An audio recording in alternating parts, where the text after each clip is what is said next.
Hi there. So we're going to have a look at multiplicity.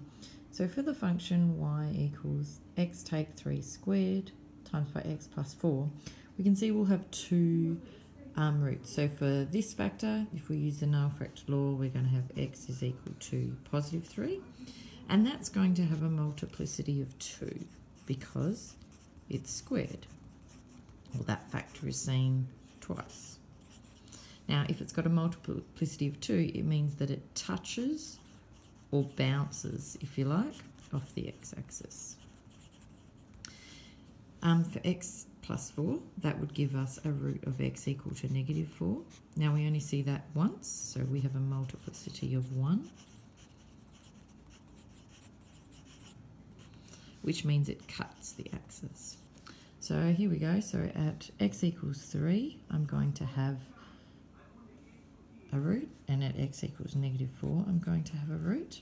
Now, I probably have to have a little think about the end behaviour so I can sketch this.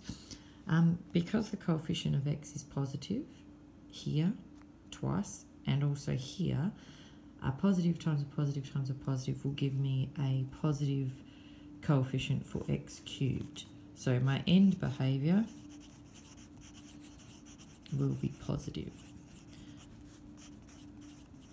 So I don't necessarily need to write that down, but I do have to think of it. That basically means that somehow, no matter what happens over this side of the graph, eventually my graph has to be going up this way. So I know that it cuts through, oh, apologies, no, it doesn't cut through 3. I know that it bounces off 3, okay? So if it has to be ending up going that way, the only way it can bounce is if it's come from it and gone up. Then eventually, at x equals negative 4, it has to cut through it. So something like that. Now, I'd have to do a little bit of work to work out that y-intercept, do some substitution, but the general shape goes, it cuts here, it bounces off 3, and it continues up in a positive way.